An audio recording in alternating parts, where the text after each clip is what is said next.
Well, do I need to repeat myself?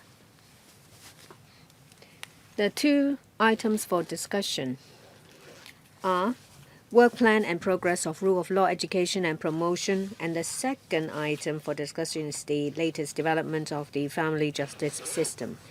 Members, do you have anything to say? If not, we move on to the next item. Extension of the measures of allowing Hong Kong invested enterprises to adopt Hong Kong law and allowing Hong Kong invested enterprises to choose for arbitration to be seated in Hong Kong. Let's invite the government representatives to join us.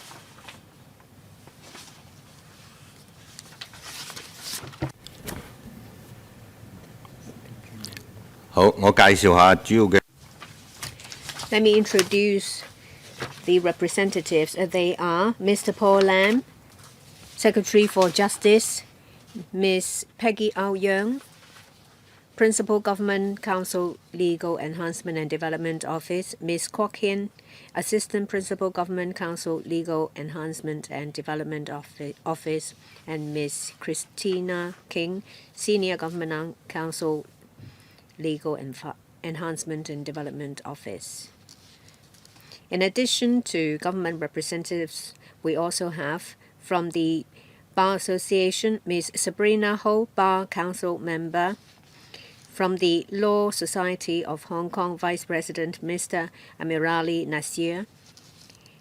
Also from the Law Society, Mr. T.Y. Lee and Ms. Kelly Lam. They are the Director of Standards and Development and Deputy Director of Practitioners Affairs, respectively. Secretary, please. Good afternoon. We would like to enhance the competitiveness of practitioners in the sector, dovetail into national development strategies, and help build the rule of law in the GBA. We have previously introduced the action plan on the construction of rule of law in the GBA. A main goal of this action plan is to set out the policy initiatives in relation to the extension of the measures. Let me give you some information. In relation to Hong Kong invested enterprises adopting Hong Kong law, it gives more flexibility for Hong Kong invested enterprises to incorporate provisions in the contracts to choose Hong Kong as the applicable law and to use Hong Kong as the seat of arbitration. I think the operative work here is to choose. Before the extension, the measure was in force in Tianhai Shenzhen Hong Kong Modern Service Industry Corporation Zone. And in relation to the choosing the seat of arbitration in Hong Kong, it was implemented since 2017 in mainland's pilot free trade zones. And these measures give greater freedom to Hong Kong law firms and practitioners. As you can see from the information in paragraphs 5 and 6, we do not have the actual number of Hong Kong invested enterprises registered in mainland cities that have made such choices. As far as we understand, there is no such statistics in other public sources. Enterprises will have to incorporate a provision to choose the applicable law as well as the seat of arbitration. In normal circumstances, the information is not disclosed unless there is a litigation. When there is litigation out of dispute because of confidentiality clauses, the content of the contract is not disclosed either. However, we can glean from information the implementation of the two measures. Well, let's see that in Tianhai, these measures was applied, and there was a marked increase. We can see that in 2023, the number of these cases exceed 1,900, making Tianhai Court the basic court that hears the most of these cases. On a year-on-year basis, we see an increase of 15% in relation to cases using Hong Kong as the applicable law. In relation to the other measure, we see from the information of the Hong Kong International Arbitration Center that, there is a high number of cases with mainland elements in relation to mainland parties with cases with mainland parties. We see that there has been over 40% in the number of cases that involves mainland parties. We see that these measures have been welcomed by the professions, and there are also requests to extend these measures. Based on this, we have been actively talking to commissions and authorities on the mainland to strive for extension. We're happy to say that we have successfully asked for the extension of these measures to more mainland cities to give more options to enterprises. First of all, in 2024 October, there was the CEPA Amendment Agreement 2 signed. These two measures was for the first time incorporated as liberalization measures, and it also explicitly state that there will be the extension of the measures in the GBA. And on the 14th of February 2024, the Supreme People's Court has issued a joint opinion and given a reply. The announcement was to extend the two measures. These are the salient points. First, the current Hong Kong law measure is extended to Shenzhen and Zhuhai. That means Hong Kong invested enterprises registered in Shenzhen or Zhuhai may choose Hong Kong law or Macau law as their applicable law. In relation to using Hong Kong as the seat of arbitration, it will be further extended to 9 mainland municipalities in the GBA. That is, either or both parties that are Hong Kong invested enterprises established and registered in these municipalities may choose the Hong Kong as the seat of arbitration when there is an absence of foreign elements. There is also a revision of the definition of Hong Kong invested enterprises.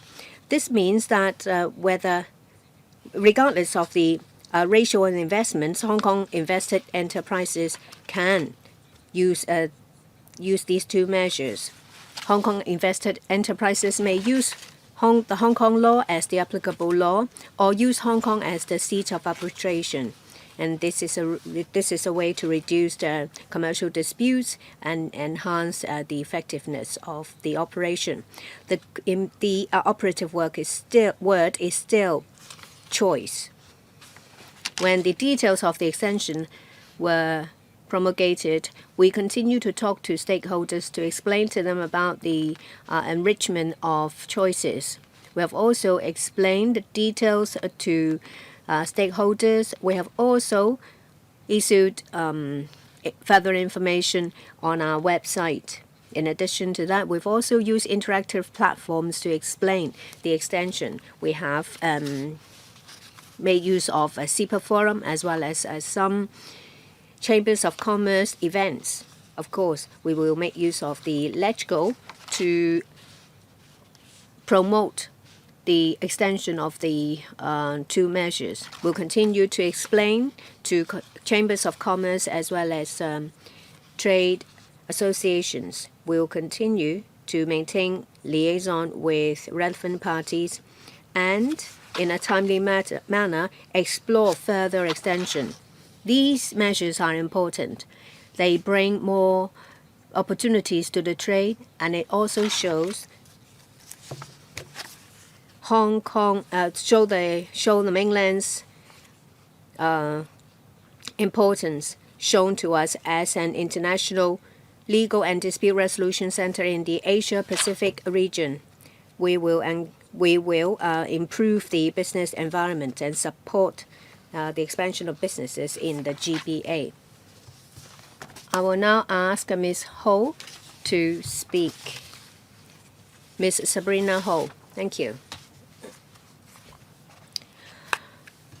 We thank the DOJ for the explanation and their effort in the promotion of the measures.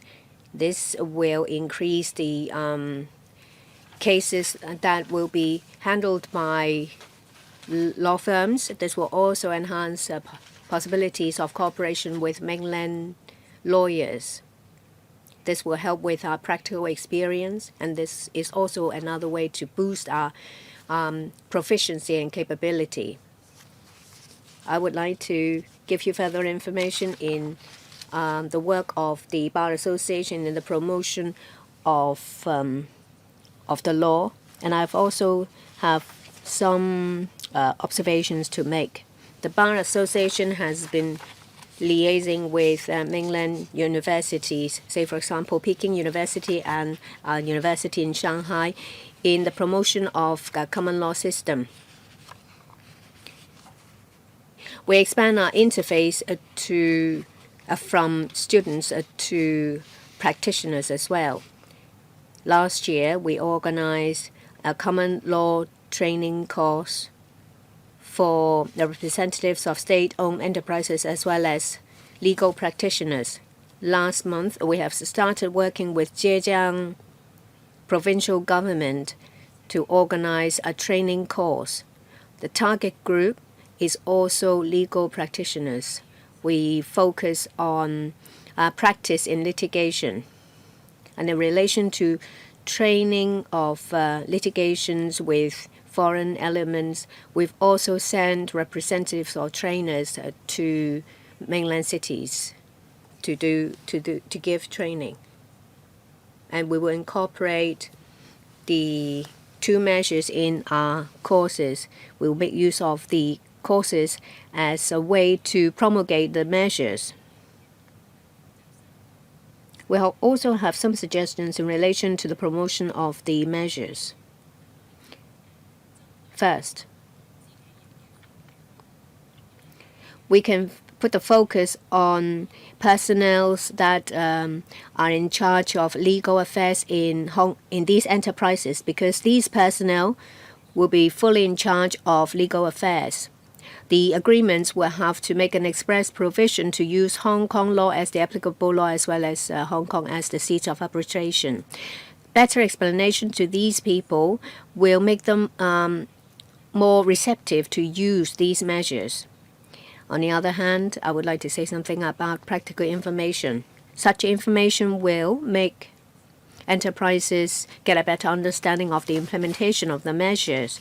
Say, if there is an enterprise in Zhuhai and there is an agreement in place to choose mainland China as the seat of arbitration, if they like to choose Hong Kong instead, they will want to know if that is possible and how to word the provision to make that change. I think this will be useful information to these enterprises.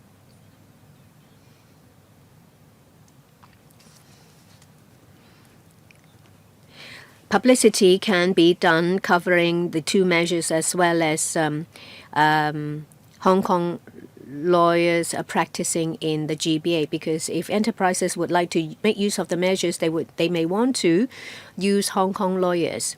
And I think that Hong Kong lawyers will know best about the Hong Kong law, and they are qualified to practice in the mainland. If the publicity is done as a package, then it will enhance the completeness and it will also enhance the attractiveness of the information. So that's the suggestion from the Bar Association. We fully support the implementation and promotion of the two measures. Thank you, Ms. Sabrina Ho, for her comments. I now give the floor to Ms. Nasir, Vice President of the Law Society of Hong Kong, to give us the views of the Society. Chairman, Secretary of Justice and members of the panel, the Law Society supports the government's initiative to promote Hong Kong's legal and dispute resolution services to the Greater Bay Area. Excuse me. The Belt and Road regions and other jurisdictions, including the Middle East. We consider the new arrangement as a recognition of common law and arbitration services of Hong Kong by mainland authorities, and we will certainly lead to opportunities to legal and dispute resolution sectors in Hong Kong. The new arrangement promotes the use of Hong Kong law and arbitration services in the GBA, which reinforce and enhance the role of Hong Kong as a super connector and a super value adder between the mainland and overseas markets. Recently, we attended the SEPA Forum, co-hosted by the Ministry of Commerce and Hong Kong SAR Government on 19 February 2025. Ms. Shi Yan Li, representative of the Supreme People's Court at the forum, emphasized that under the new arrangements, the term of Hong Kong invested enterprises includes those businesses wholly or partly owned by foreign investments, e.g. UK enterprises. This unique and new feature of new arrangements will provide a clear and solid legal basis to foreign investors to choose Hong Kong's common law as an applicable law for their contracts regarding their investments in the mainland.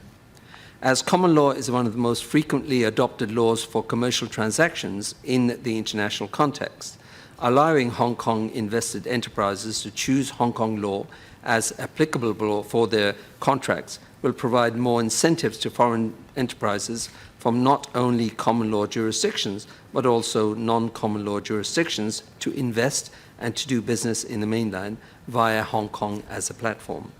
Furthermore, this new feature is applicable to all foreign investments, including enterprises from the Belt and Road regions, for example, Singapore, Malaysia, Europe, America, and the Middle East. Therefore, the number of foreign investors is anticipated to grow significantly in time.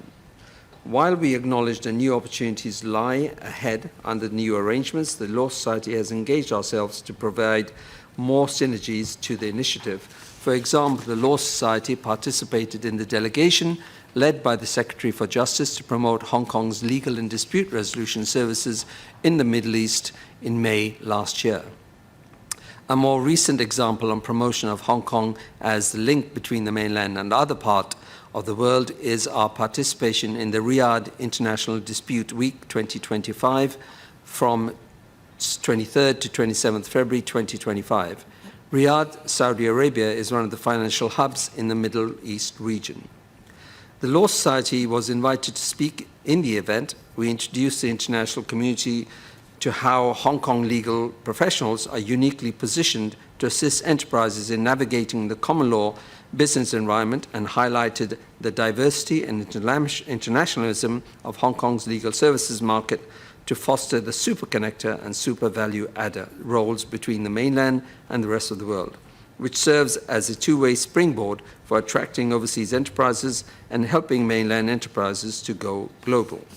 We would particularly mention the friendship extended to us by His Excellency Justice Shamlan Al-Sahwali, Court of Appeal Judge and Judge in charge of Arbitration Division DIFC Courts, who attended and spoke at this session. He kindly invited further cooperation between our two legal jurisdictions. Moreover, we also reciprocated the courtesy extended to us by Mr. Ahmed Al-Kamali, Government International Relations and Chief Office Manager, DIFC Courts, who assisted in expediting arrangements for the signing of the MOU with the DIFC Courts. In addition to local officials, we also took opportunity to meet with local legal and business communities to explore potential collaborations, including Cicely Yim, a Hong Kong-born individual who converted to Islam and now lives in Riyadh. I believe she met the Secretary of Justice during last year's visit. Our participation in Riyadh event achieved various encouraging outcomes. For example, we received a request from a Saudi Arabian businessman wishing to sell camel milk powder and pellets to Hong Kong and the mainland. This request indicates the mainland and Hong Kong markets are very attractive to foreign enterprises, example, the Middle East. Hong Kong has the potential to act as a unique platform which practices common law for foreign enterprises to enter the mainland market. The MOU signed last year with the Dubai International Financial Center Courts and the Egyptian Bar Association serve as an important foundation for further partnerships. The Law Society is actively pursuing closer collaborations with the bar associations and legal entities across Saudi Arabia, Abu Dhabi, Sharjah, Bahrain, and other Middle East jurisdictions. These partnerships will not only enhance Hong Kong's reputation as a premier legal hub, but also attract foreign enterprises to adopt Hong Kong's common law as a governing law of choice. By fostering these collaborations, we are positioning Hong Kong as an indispensable partner for international enterprises seeking to navigate the mainland market. At the same time, we are creating a robust platform for mainland enterprises to go global. The mutual trust and cooperation cultivated through these relationships reinforce Hong Kong's role as a legal superconnector driving foreign investments and bolstering our status as a global arbitration and legal services hub. For your information, Chairman, as of January 2025, we have signed 47 MOUs with 44 overseas lawyers associations and international organizations from 29 jurisdictions, and 60 MOUs with 47 lawyers associations and 16 organizations in the Greater China region. Thank you, Chairman. Thank you, Mr. Vice President. 跟住就係 Thank you. Now I open the floor to members who have questions. First, we have Mr. Martin Liao. Thank you, Chair. Regarding the two measures, before they were extended, many enterprises were already choosing Hong Kong law as the applicable law, and they also chose Hong Kong as the seat of arbitration. It goes to show that after the two measures are extended to other places, more foreign enterprises will have confidence in this system. I believe more foreign enterprises will first get incorporated in Hong Kong before they go into the mainland. Now, I've got three questions, Chair. According to the paper, the DFJ has only briefed the panel on commerce, industry, innovation, and technology, and also to the Chamber of Commerce, and also spoken on CEPA forum. I'd like to know the DOJ's plan in publicizing the two measures and how to publicize the new measures to other areas of the GBA. Now, for the Hong Kong law, now it will only be applicable in Shenzhen and Zhuhai. I think this is just a start. After all, these two places are our close neighbors. There is no reason why the measure should not be extended to other cities in the GBA. I'd like to ask the DOJ whether there is any plan to extend a measure to other places of GBA, and is there any timetable? The third question is about the alignment of rules within the GBA. The SPC has got a report on this point earlier on. Now, there are three jurisdictions, two systems in the GBA. There is both the continental law and legal law systems. Now, for common law, there have been hundreds of years of case laws covering equity law as well. Now, for us, the mainland, they mainly have statutes. Do we have any plan when it comes to alignment of the two systems? The most important legal principles, of course, I'm not talking about all, but like trade laws and financial laws and IP laws, the important principles should at least be written in our statute or be written down so as to facilitate the alignment of rules between the two different places in the GBA. SJ, I thank Martin for his questions. The first point is about promotion. I thank the Bar Association for the very practical suggestions. As I said in my introduction, these measures were only started in February the 14th, so many things are still happening. There are so many different chambers of commerce in Hong Kong. They are the most likely potential users because we're talking about Hong Kong invested enterprises. So we would like to meet more Hong Kong chambers of commerce through their members. Now they are users. And of course, the employees are important, but at the end of the day, it is the proprietors who decide the applicable law. And as mentioned by Martin, we'd like to attract more foreign enterprises to set up companies in Hong Kong to go into the mainland. So foreign chambers of commerce will also be our important audience. We want them to use Hong Kong as a platform to invest into the mainland. So I also agree with Sabrina. We should have a combination of measures. We should not focus on the two measures, rather how we promote Hong Kong as a platform for providing legal and also dispute resolution services so that these enterprises are more confident to go into the mainland. So we talk about a total package. So the targets are our local chambers of commerce and also our cooperation with professional bodies. We are open to suggestions from the sectors. Talk about the future. Now we are talking about Hong Kong enterprises choosing Hong Kong law. In the past, it was just Qianhai. Now it is extended to Shenzhen and Zhuhai. We have to understand the background. If there is no foreign-related element under the mainland law, there was no such choice. That's why we need the SPC's reply, which serves to remove the restrictions. We're now given an exception. Since it is an exception rather than the rule, we have to proceed prudently and cautiously. Of course, our hope is to facilitate more choices for enterprises, but we will have to gauge the effectiveness and outcome of the current extension before we can decide on the next step forward. After all, we adjust at the start. We don't have any concrete plan to. I ask for your understanding. Regarding the alignment of rules in the GBA. Now, we always say that we should leverage on the advantages of having 3 jurisdictions.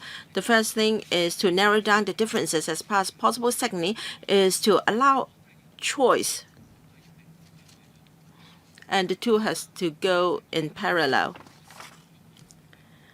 We do not underestimate the difficulties. Now we have to consider the resolution rules or arbitration rules, for instance. Through the GBA platform, we have got a set of common rules for vetting of qualifications, for instance. And of course, we have to consider the context of the legal systems of the two places. We do have the intention, but we have to think about it very carefully. We have to consider the two different legal systems in context. Thank you. Next, Ms. Maggie Chan. Thank you. I strongly support the two measures.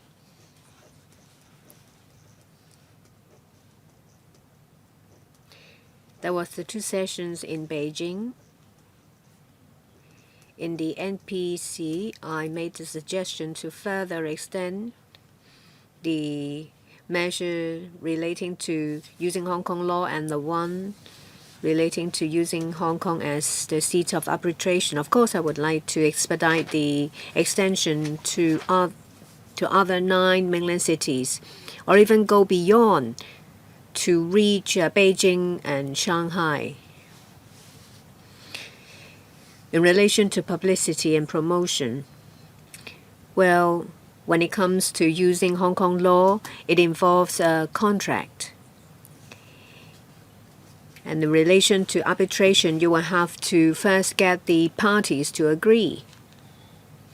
In addition to publicizing in the mainland, we have to do more.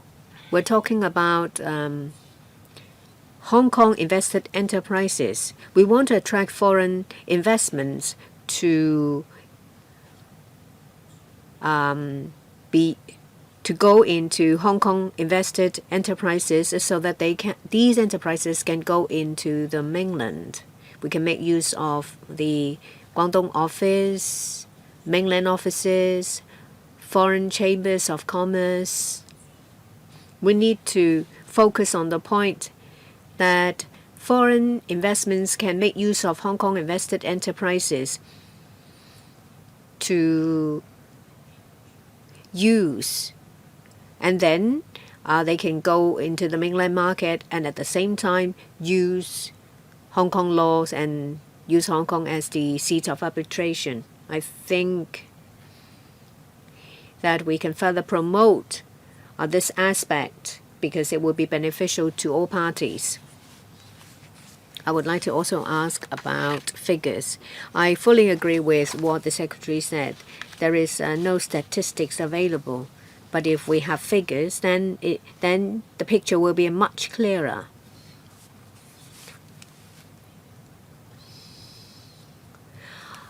I asked the DOJ to gather more information and data from Hong Kong and Hong Kong enterprises, foreign enterprises, as well as mainland enterprises.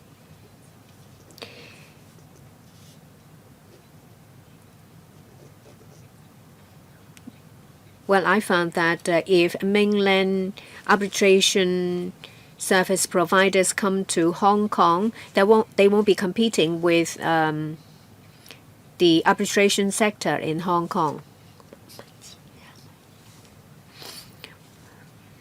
Well, we're talking about arbitration service under a wide umbrella.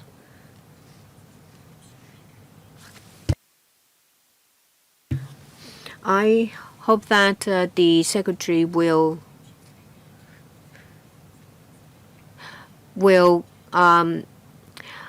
encourage arbitration service providers from different places to come to set up a branch in Hong Kong. There can be cooperation with the mainland and cooperation with other countries. Whenever you visit places outside Hong Kong, please further promote the points that I've just gone over. I'll give a quick reply. We fully understand there is the aspiration for further extension.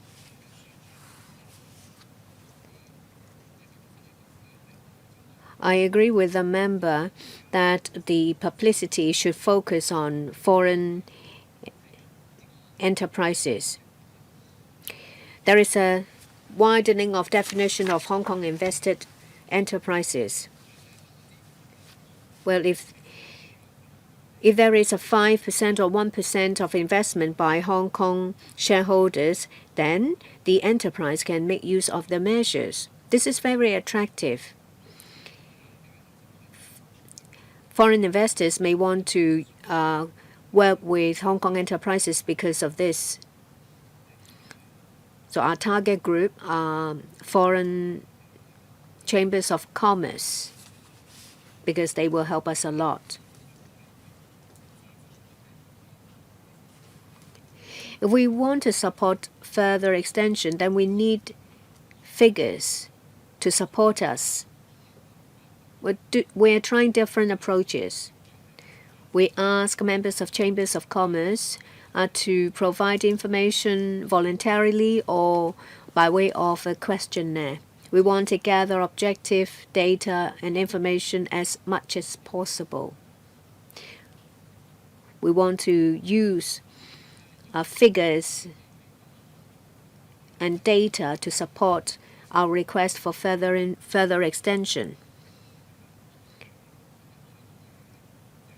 For arbitration organizations in Hong Kong, there are others in addition to the Hong Kong International Arbitration Center. The Shenzhen Arbitration Center has a branch in Hong Kong. There is one from CITEC. There is one from ICC. Well, Hong Kong is an international dispute resolution center. We welcome all interested arbitration centers to come to Hong Kong. We think that there is sufficient business opportunities to meet demand. What I'd like to emphasize that, well, arbitration service is beneficial not just to the local profession. Lawyers can sometimes work with mainland counterparts or counterparts of other places. So if we do well, then it will be able to attract a lot more opportunities. Next, Ms. Priscilla Leung. I have a good word to say about the DOJ as well as the Secretary. Over the past few years, they've spent a lot of effort to work on the implementation of the two measures. In 2023, I made a suggestion in the MPC session saying that a GBA should be able to make use of Hong Kong's legal services. Well, if there is a rule of law and if Hong Kong legal services can be used there, that will be good. Hong Kong is famous for our rule of law as well as the common law jurisdiction. Alignment is not just about the law.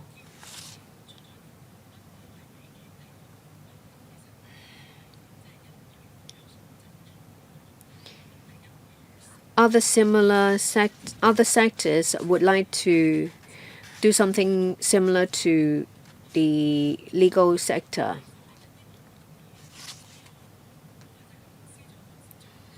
I can see that this is not an easy task. It's just my guesswork. I agree with what the Secretary said, that it is beneficial to all parties.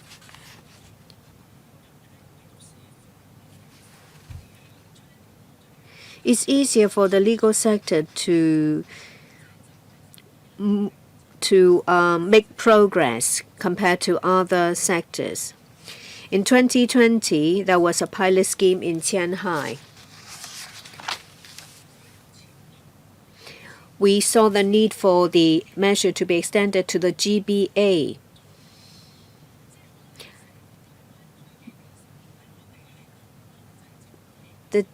We need to make we need to make things attractive in GBA so that different service providers can attract foreign businesses. If there is a dispute, enterprises would prefer to use Hong Kong laws. That is the case for mainland enterprises and foreign enterprises. If there is a choice, they will choose Hong Kong laws because they think that procedural justice can protect them. We need to give them choices. We have convinced the Ministry of Justice as well as the Supreme People's Court. It's not easy to get the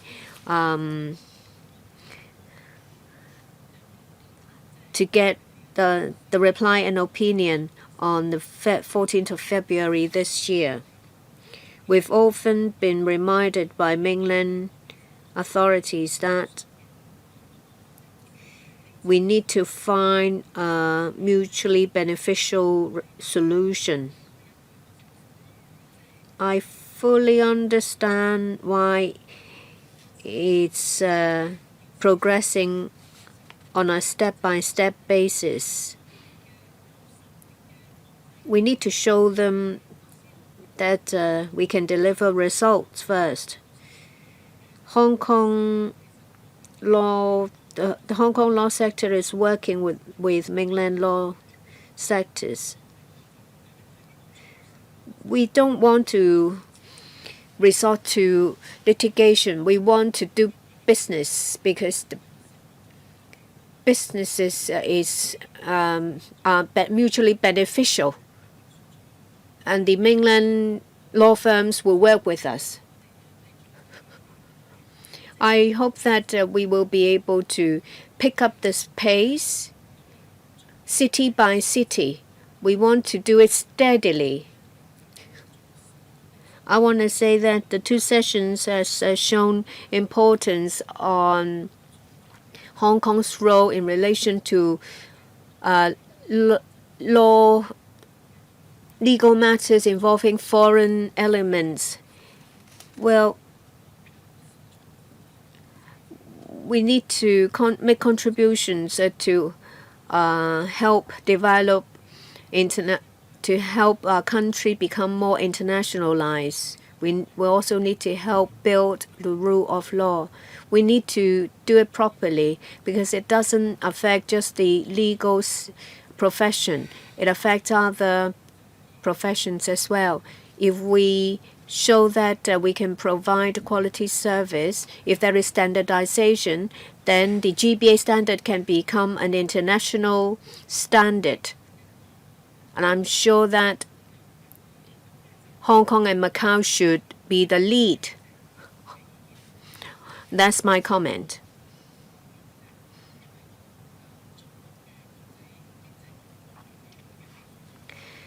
Well, a few days ago, I met with the Secretary General of the Arbitration Committee of the Mainland, and I was told that, well, we should not just focus on the 2 measures.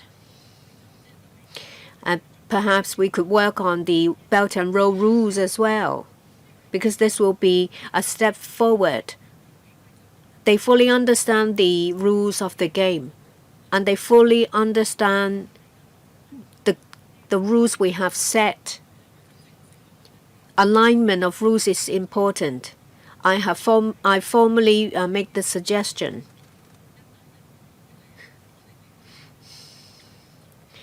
Perhaps in the future, in Belt and Road countries, when there are disputes, Hong Kong laws can be used. It's not just about the mainland law. It's just that enterprises can use Hong Kong laws, and if Hong Kong laws are recognized on the mainland, then it will be good.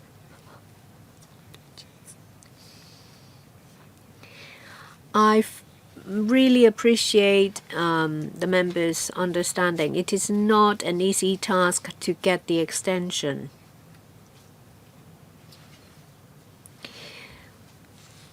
We are not supposed to just look at it from the Hong Kong perspective. We need to look at it from the national level to consider how the measures, the extension of the measures can benefit not just the profession, but our country as well. That's our guiding principle. If we want different parties to accept it, then we need to give them something that they can benefit from. We need to give them something that will help different parties expand their businesses in the GBA and beyond. So we have in mind the GBA and the entire country. We want to work towards a solution that benefits everyone. The member talked about Belt and Road countries. That's also a direction we have. We are taking it step by step. Next, Ms. Yong Hoi Yan, our Deputy Chairman. Thank you, Chair. I welcome the extension of the 2 measures and also the efforts of the SJ and DOJ. The 2 measures can help to promote the use of common law, and this will enable more enterprises, mainland enterprises in particular, understand the merits of the common law. In fact, the mainland has helped to publicize some of the typical arbitration cases of Hong Kong in the mainland. Ms. Ho and Mr. Nasir have commented on how we can better promote the legal and dispute resolution services of Hong Kong. We should let petitioners understand the progress. And as for case laws, Hong Kong IAC, the International Arbitration Center of Hong Kong, has got the case digest. I'd like to know whether the government will do more along this line in the compilation of cases. For instance, I understand there may be sensitive information involved, and some information cannot be disclosed to the public because they are arbitration cases. But is there any opportunity for the public as well as other jurisdictions so as to enhance the transparency of our arbitration process and proceedings? Because if we want to go further, if we want to enable other places to use our arbitration services, we must make ourselves more transparent. This is also critical to our competition with Singapore.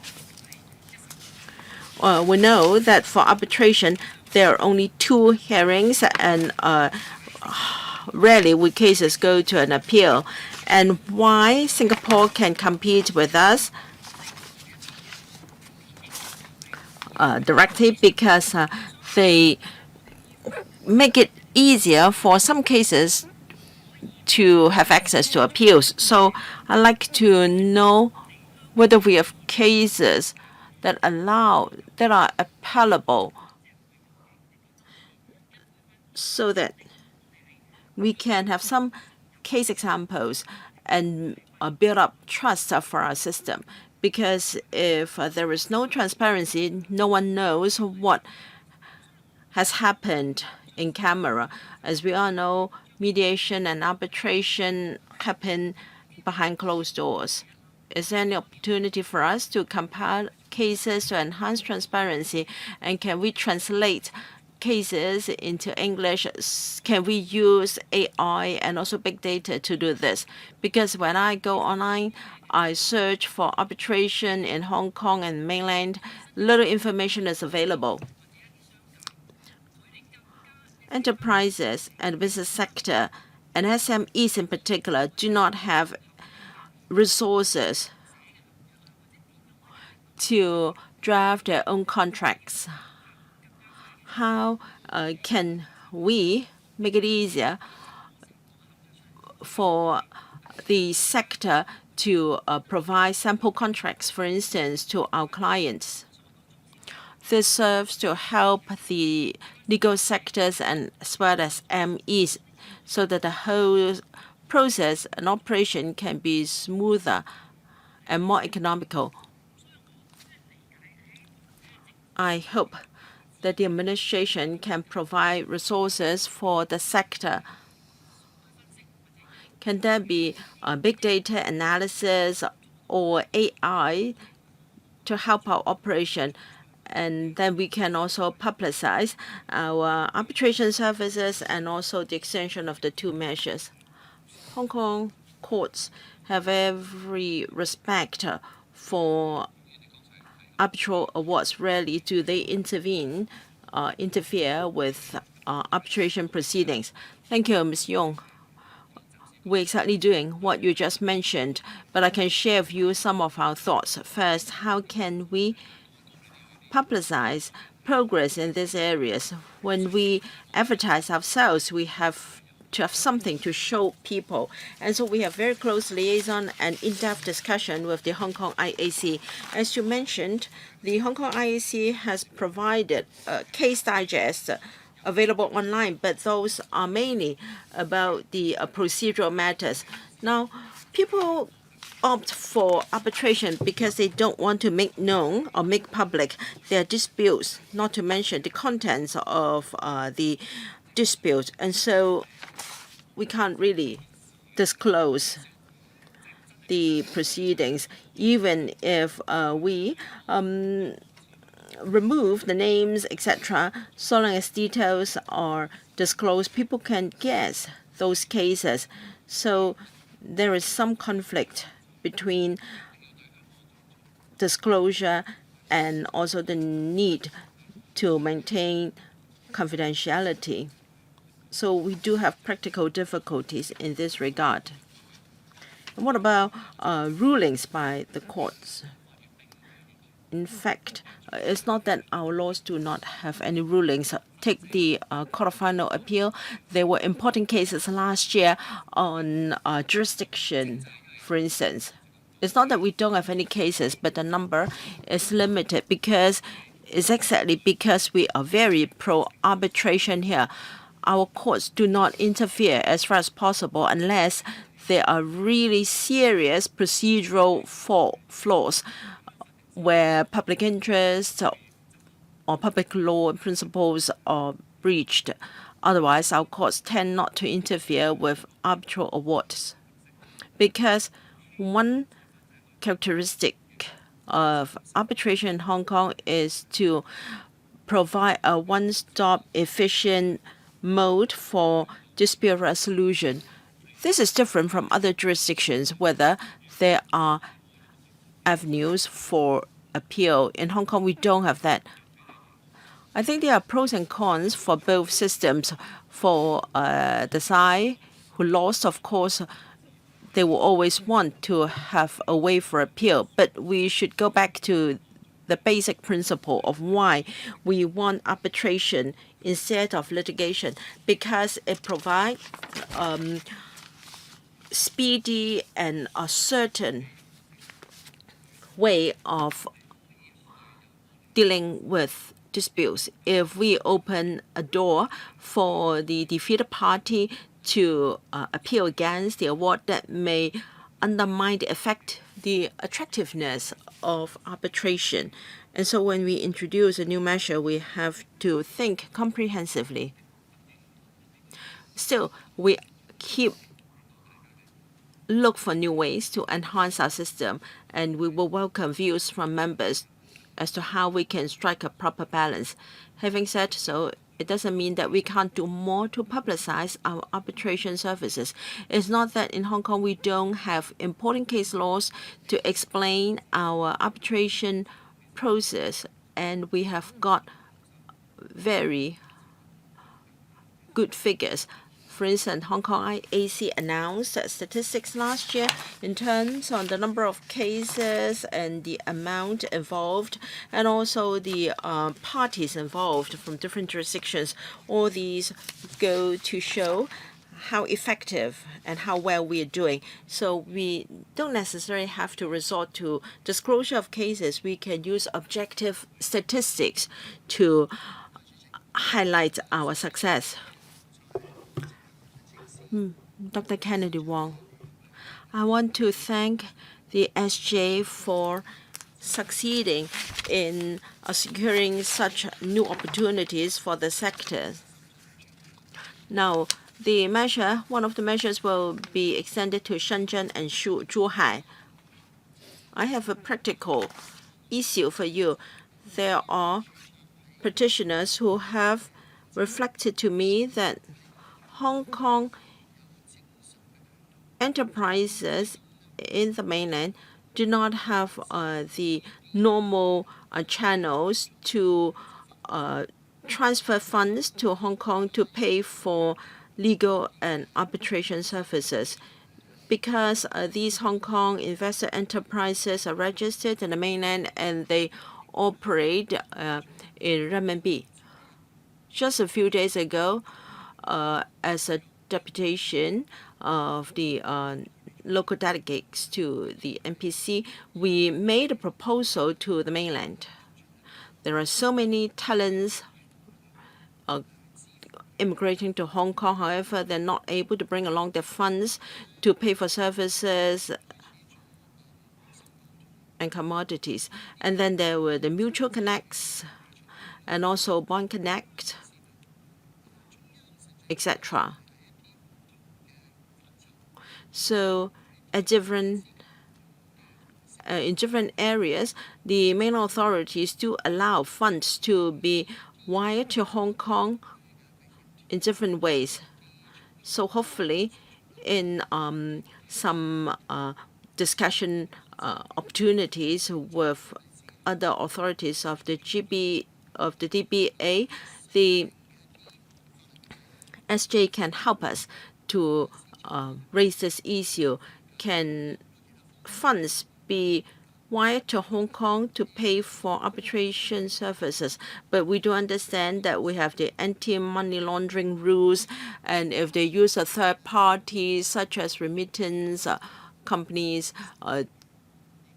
to wire money out, then the legal sector may not be at ease to receive payment from these third parties.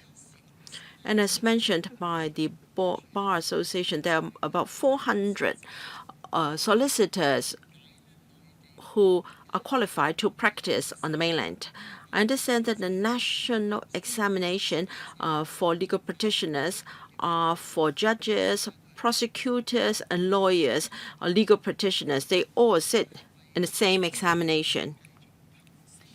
To continue to enhance the level of services in Qianhai, for instance, can the SJ fight for us the following? Can lawyers qualified to practice in civil and commercial laws to be expert witnesses in cases involving these laws cases? For SPC, they do have expert panels.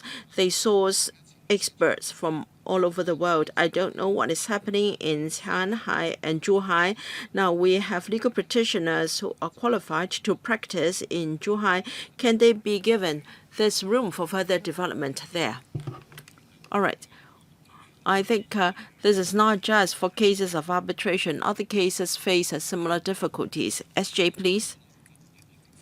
I don't think this is a question that can be solely answered by the SJ or DOJ, but I'm pleased that you have brought this up because I was not aware of this practical difficulty, but I can undertake to relay this question to the relevant authorities because rules are involved, and I have to discuss with mainland authorities to understand that there is this difficulty, and hopefully they can understand that these may impact on the implementation of these two measures, and see whether there can be some relaxation of rules and regulations in the mainland. Of course, we have to stress that it must be in accordance to law, and I will reflect this problem to the relevant mainland authorities and see whether there is a way out.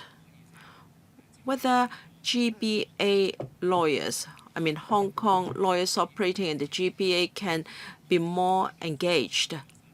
In fact, this pilot has just been extended for another 3 years, and we have just lowered the qualifications for sitting for the examination. All these measures have to proceed in an orderly and gradual manner to be pragmatic. If the sector feels that this is the way forward for the sector, then when the time is ripe, I can reflect this view to the judiciary of the mainland. But I have to explain how this is going to benefit the mainland. And I hope that there can be more feedback and input so that we can lobby the mainland more easily. Ms. Carmen Khan.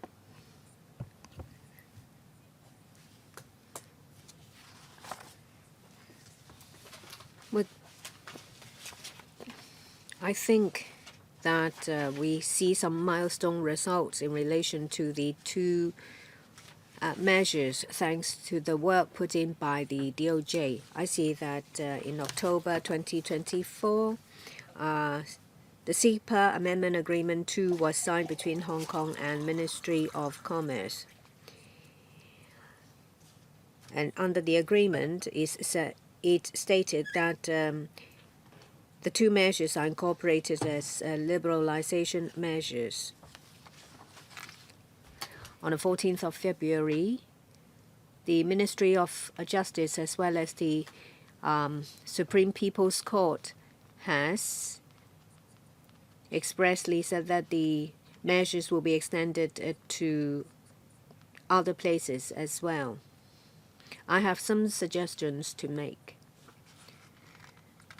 The Ministry of Justice, the Supreme People's Court, and the Ministry of Commerce have put in a lot of work, and I really appreciate their work, the work they have put in.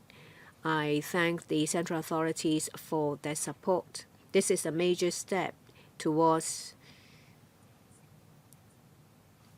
system alignment. I think the Bar Association and the Law Society should do some work as well. They should come up with a digest.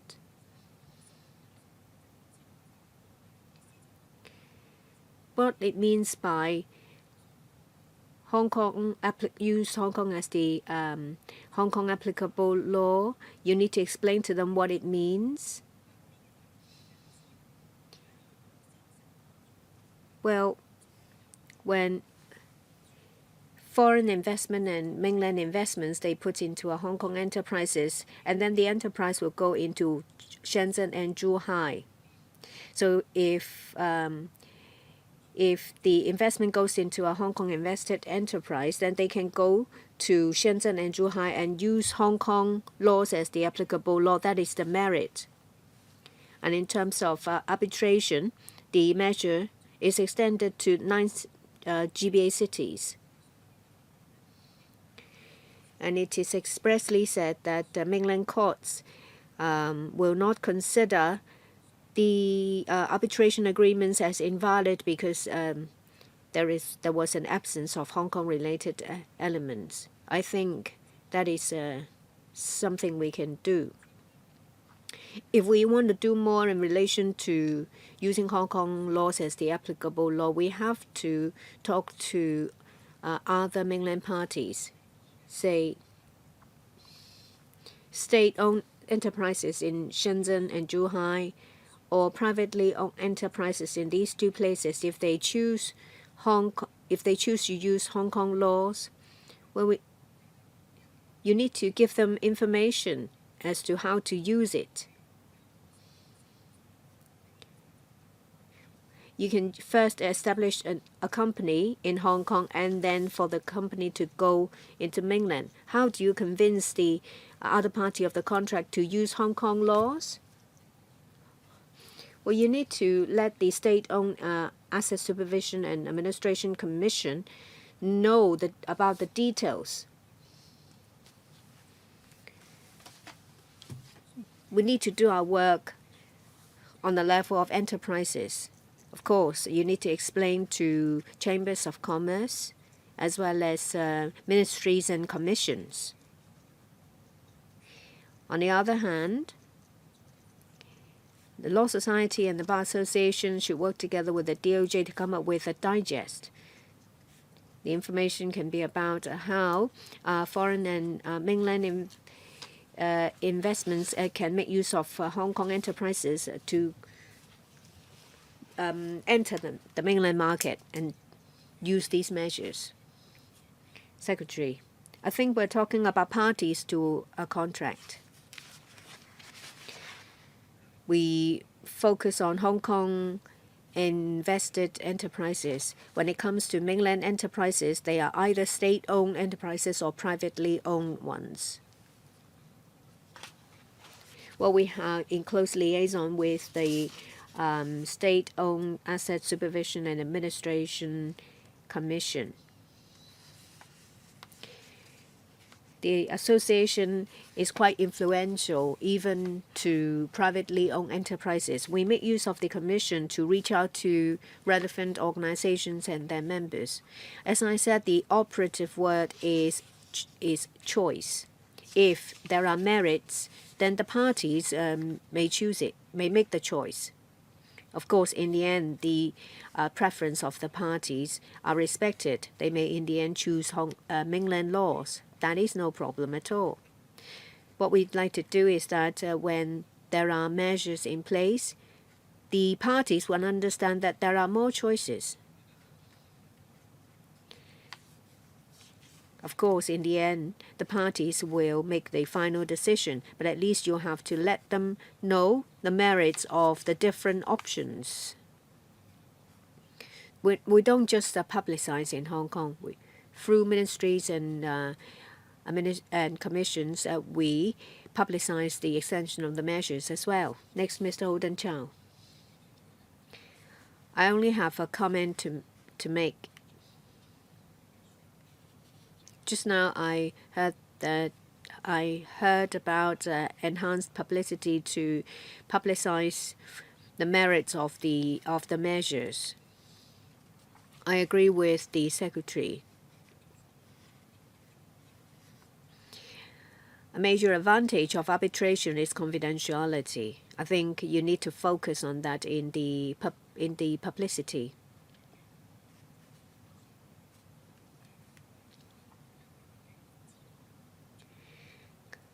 Commercial organizations, if they have been involved in arbitration, they know about the merits.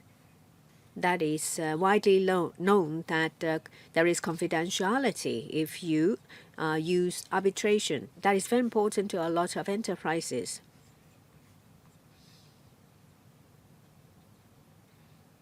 I think you need to focus on this area in your future publicity. Mainland organizations and enterprises may not know much about arbitration.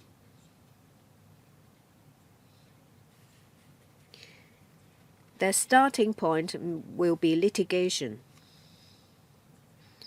But we can let them know that arbitration may get results because of the confidentiality. I think you need to enhance publicity focusing on this. That's just a comment of mine. Secretary, I thank the member for the comment. We will highlight the advantage of arbitration and the service in Hong Kong. We'll start with the second round. We don't want to take up too much time of the Secretary, so I'll draw a line here. Second round, Ms. Priscilla Leung, Professor Priscilla Leung. Well, our arbitration service has many advantages, but of course there are shortcomings. International arbitration experts working on the mainland mention about this, and sometimes parties to an arbitration also made the similar comment. The time it takes is rather long.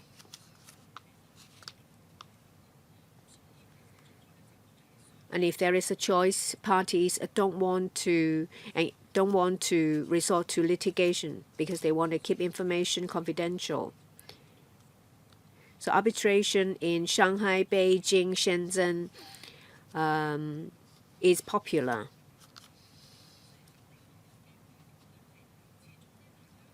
The business of lawyers is affected because some arbitration cases are taken from law firms, but still it is a choice.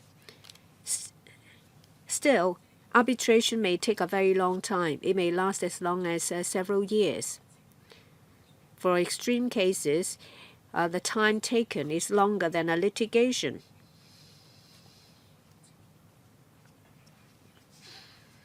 I have made one point in relation to alignment of rules and systems. I wonder if the Secretary would agree. In certain sectors, say innovation and technology, will there be some green channels for certain sectors? In other words, the process of arbitration will be fast-tracked. That is in relation to specific areas.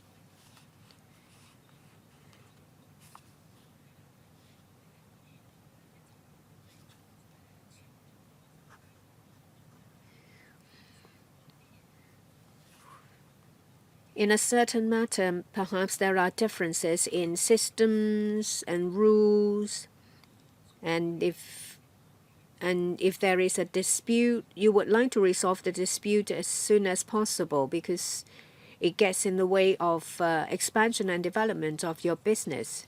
So I wonder if there is a fast track channel to resolve disputes by arbitration.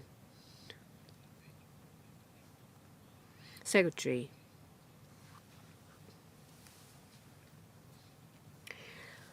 I understand what the member said. Yes, there are specific cases that last longer than litigation. Well, I've asked the Hong Kong IAC the average time that an arbitration case will take is about 15 months. So it's rather speedy.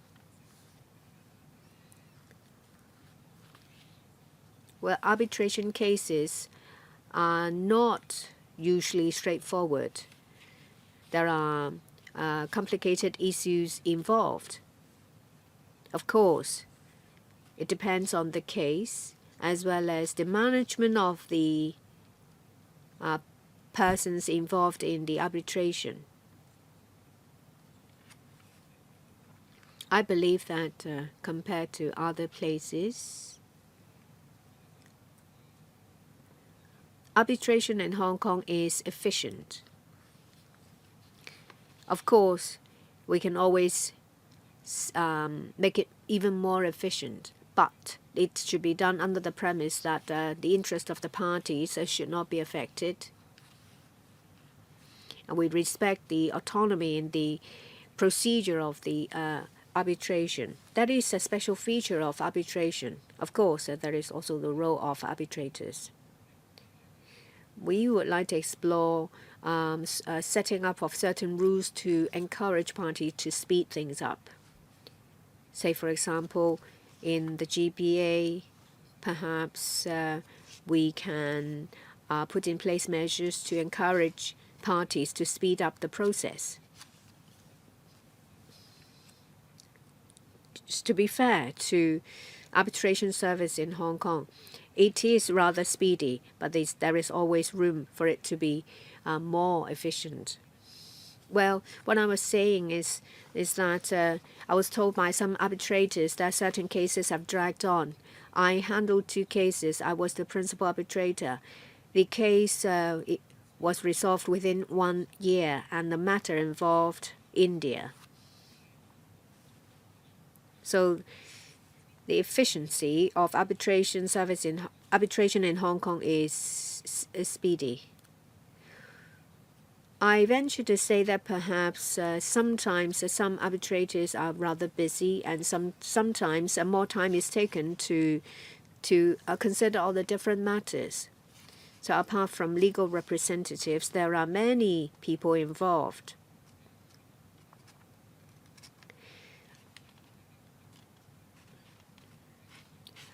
Of course, we fully understand that there is a reasonable expectation from the parties that they would like to have a decision made as soon as possible.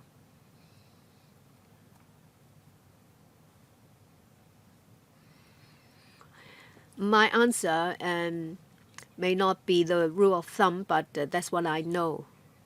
Sometimes it's not just about the arbitrators.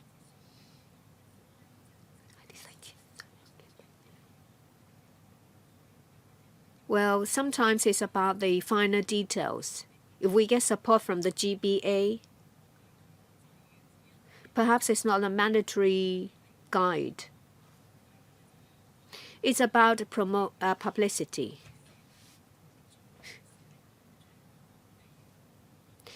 We need to have bottom lines. The managers of the case, the parties, the arbitrators, the legal representatives should bear in mind that the matter should not drag on. I'm sure that there is this awareness in the legal profession, but you need to publicize it further. Ms. Maggie Chen. Thank you. I've got 6 suggestions.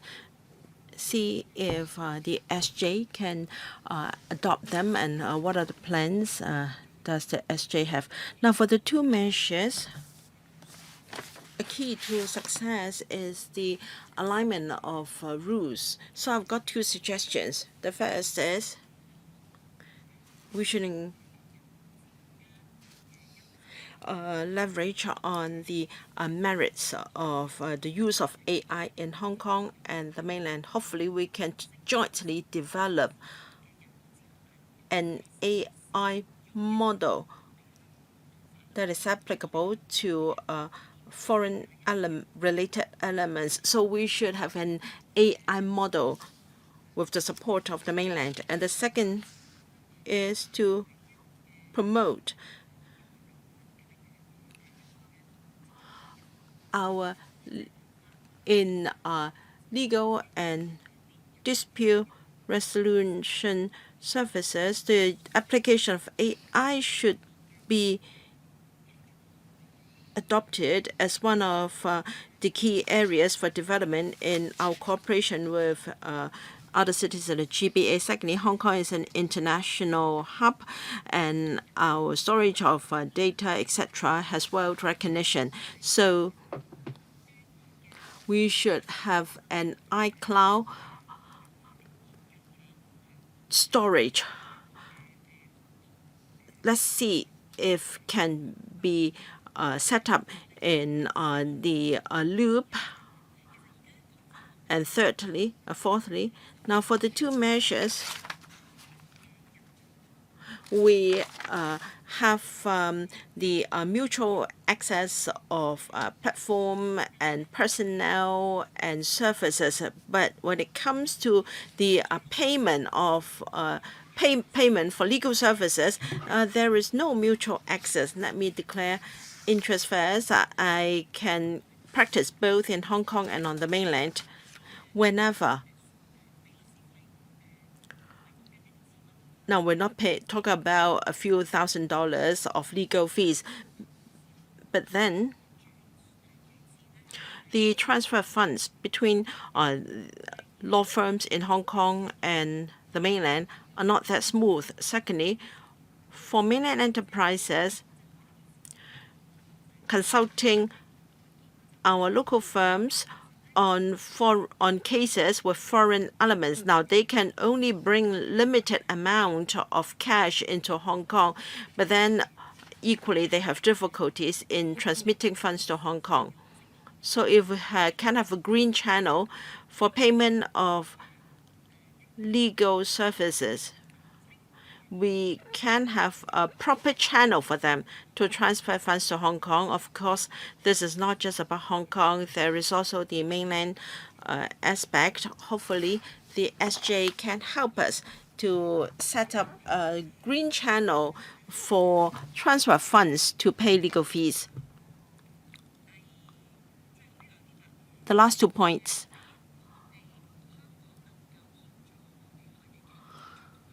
Hong Kong can assist mainland enterprises to go global, and we can also expand our business into the mainland. I hope the SJ can help us. Now, I'm not talking about state-owned enterprises, but private-owned enterprises of medium size when they set up contracts, when they decide the applicable law and the place for arbitration, they may not have sufficient awareness of the rule of law. They should utilize the service of Hong Kong lawyers practicing in the GBA so that we can partner with those private enterprises on the mainland so we can help them to go out.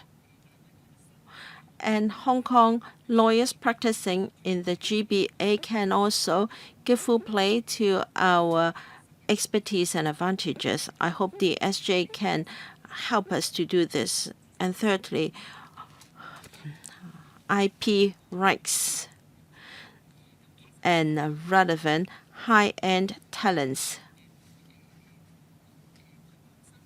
And also shipping experts. The market in Hong Kong is not big enough. We have to integrate into the mainland market before we can groom talents in shipping and IP sectors. Hopefully, there can be more discussion with the mainland so that we can groom more talents and there can be more opportunities for legal practitioners from Hong Kong, covering both barristers and solicitors. These are very important. I hope to have a feedback from the SJ. Thank you.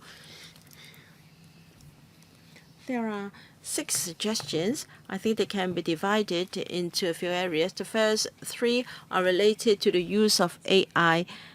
I think this is a hot topic nowadays because we are developing earnestly in INT. We have the Hong Kong Shenzhen Cooperation Zone at the Loop. Now, with the Ministry of Culture of the state, we have a regular exchange platform. We can bring this up at the platform. Of course, there are different rules on both sides, but we can at least bring this up and see whether there is any room for cooperation, and I can undertake to do this. As regards a very practical issue of having money to pay for legal services, that was also mentioned by Dr. Kennedy Wong.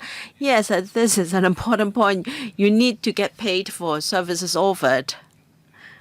I have learned a hard lesson in the past, so I will try to help you in this regard. More and more Hong Kong lawyers are able to practice in cities of the GBA. We want them to give full play to their potential. Last year,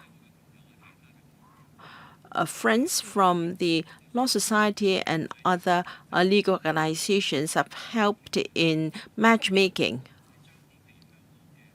For instance, representatives and legal representatives from state-owned and private-owned enterprises had opportunity to engage in exchange with our legal sectors.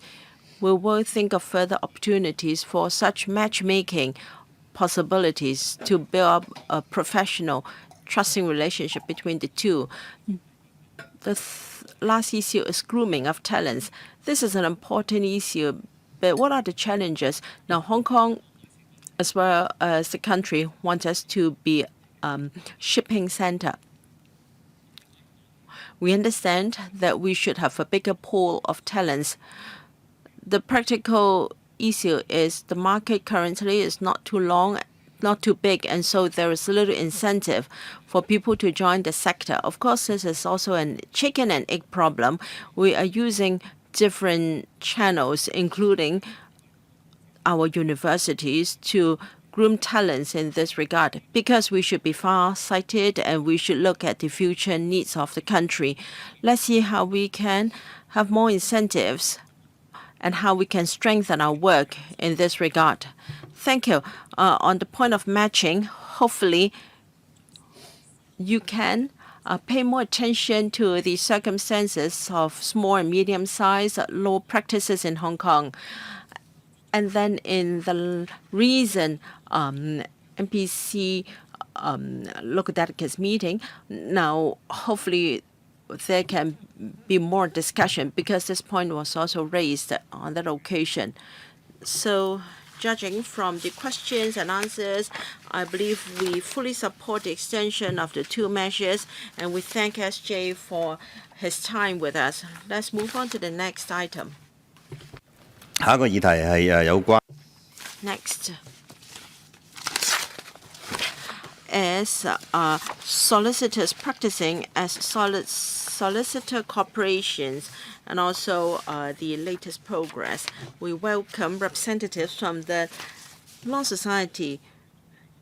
For this part of the discussion, we have Mr. T.Y. Lee, Director of Standards and Development, as well as Ms. Collie Lam, who was already with us in the first part of the meeting. They're both from the Law Society of Hong Kong. Would members would like to speak?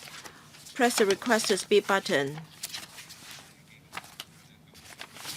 We do not have any representatives from the DOJ. On the 10th of March, there was a letter sent by the Judiciary, and the paper has been forwarded to members for your information. So, according to the letter, the Law Society of Hong Kong is the proposer of the system and also the rules, so they should be the most appropriate party to brief the panels on this. And the CJ has already given approval in principle to the draft rules proposed by the Law Society. So it will be for the Law Society to confirm the rules to obtain the final approval. Now the Law Society has already made suggestion or submission, which has been uploaded to our agenda for members' information. I now first give the floor to Mr. T.Y. Lee, Director of Standards and Development, to speak on this subject. Thank you, Chair and members of the panel. I'd like to brief members on the recent development of solicitors practicing as a solicitor corporation. Now, typically, law firms in Hong Kong operate in the form of a sole proprietorship or partnership. Partnership can be a general partnership or a limited liability partnership. In future, solicitor corporation together with sole proprietorship, general partnership, and limited liability partnership will offer a comprehensive range of options of organizational forms for legal practice in Hong Kong. Allowing different organizational forms of legal practice will enhance flexibility and promote the development of the legal profession, aligning Hong Kong with global trends in the legal service sector. Solicitor corporation is an additional choice of mode of practice for solicitors, and the major features of a solicitor corporation are: first, a solicitor corporation is a limited company approved by the Law Society to carry on the business and practice of solicitors. Secondly, a solicitor corporation is a company formed and registered under the Companies Ordinance Cap. 66 or under a former Companies Ordinance as defined by Section 2(1) of the Companies Ordinance, which is limited by shares with separate legal personality. Thirdly, the shares of a solicitor corporation cannot be publicly listed, but they can be freely transferred to holders that satisfy the safeguards to be provided in the solicitor corporation rules. For instance, a transferee must be a solicitor holding an unconditional practicing certificate and a director or an employee of the solicitor corporation. And lastly, as the solicitor corporation is a separate legal entity, it will continue irrespective of the personal circumstances of its directors and members. This will prevent any disruption that may be caused by the incapacity, retirement, death, bankruptcy, or withdrawal of a partner. To introduce solicitor corporation as a new mode of practice, we need legislative amendments. The necessary amendments to the principal legislation, the Legal Practitioners Ordinance Cap. 159, have already been passed. A new Part 2AA on solicitor corporation has been added to the ordinance. It sets out the principles according to which a corporation is to be formed, administered, and wound up. The amendments, however, have not come into operation yet, because in addition to the amendments to the ordinance, new subsidiary rules are needed to put in place a regulatory framework for the solicitor corporation. Furthermore, since the existing subsidiary rules cover legal practice and a form of partnership and sole proprietorship, substantial consequential amendments are required to cover solicitor corporation. Any rules drawn up by the Law Society will have to be approved by the Chief Justice and placed before the Legislative Council for negative vetting and form part of the subsidiary legislation. The Solicitor Corporation Rules and SC Rules and Foreign Lawyer Corporation Rules FLC rules, together with the consequential amendments to the LPO and 17 pieces of subsidiary legislation require the approval in principle and the final approval of the Chief Justice, and also approval by the Law Drafting Division of the Department of Justice of the format and styles of the proposed legislation and related amendments, and the resolution of all policy issues raised by the Constitutional and Policy Affairs Division of DOJ.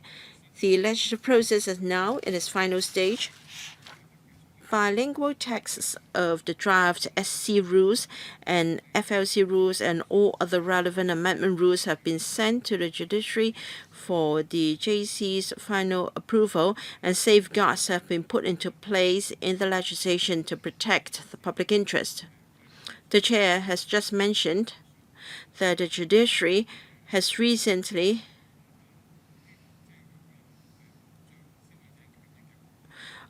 issue a letter raising some questions relating to consumer protection, and the Law Society has fully addressed through a detailed reply. And on the 10th of March, the CJ has already given its approval in principle to the amendments.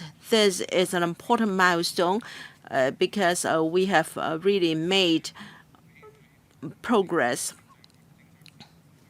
So we'll work very closely with the Constitutional and Policy Affairs Division of DOJ so as to complete the consequential amendments of the relevant subsidiary legislation. The DOJ will submit a bill to the Council as soon as possible for early implementation of the rules. Here, the Law Society would like to thank the judiciary and also the DOJ for their support in advancing our proposals. We hope that all the subsidiary legislation and the relevant ordinance will come into effect in the near future. Thank you. There are no government officials present for this item. If you ask questions that require answers from the judiciary or the administration, you may make the request here. I will then consider asking the Secretariat to relate the matter in written form to the relevant parties in order to ask for a reply. Now, the floor is open for questions. First, Mr. Dennis Leung. It's not a question. I just want to express my support.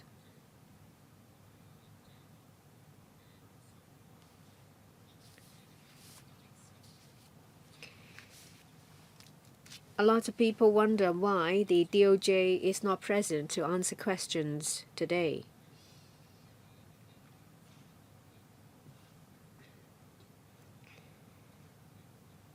The legislative amendments are handled by the DOJ, say for example the City University,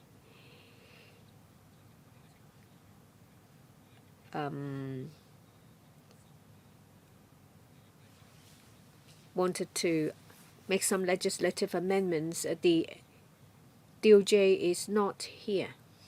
Anyway, well, I support the Law Society's proposal to allow solicitors to practice as a solicitor corporation, because this promotes the development of the sector, and it also promotes integration with the GBA.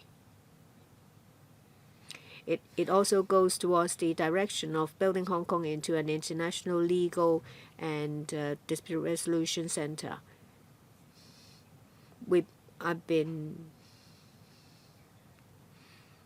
talking to the Law Society and I've given them some constructive comments. The DOJ has gone over the proposal and they've given the green light. I hope that the different parties will continue to work together so that the legal profession will continue to serve Hong Kong. This is indeed a very good comment. Next, Professor Priscilla Leung. In Annex 1,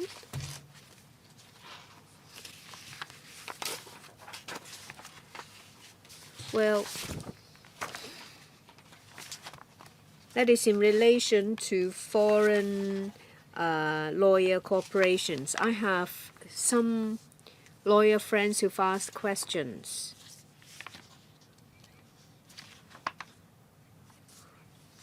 Well, it may be a large firm in Hong Kong and is overseas and is registered in Hong Kong, and only 2 people agreed to sign up to it, but not all the directors, and they asked for money. Under the new system, will it be resolved more easily? Perhaps the parties still have their names in the registered, and can they register as corporation? Will the matters be resolved more easily? I understand that there has been a dispute that lasted for over a decade, and the law firm cannot continue to develop because a couple of people refused to give in. I think what you've asked is not related to this topic. It's just my friends from a law firm overseas. Well, let's see if Mr. Lee would like to answer. I'll try to answer as far as possible.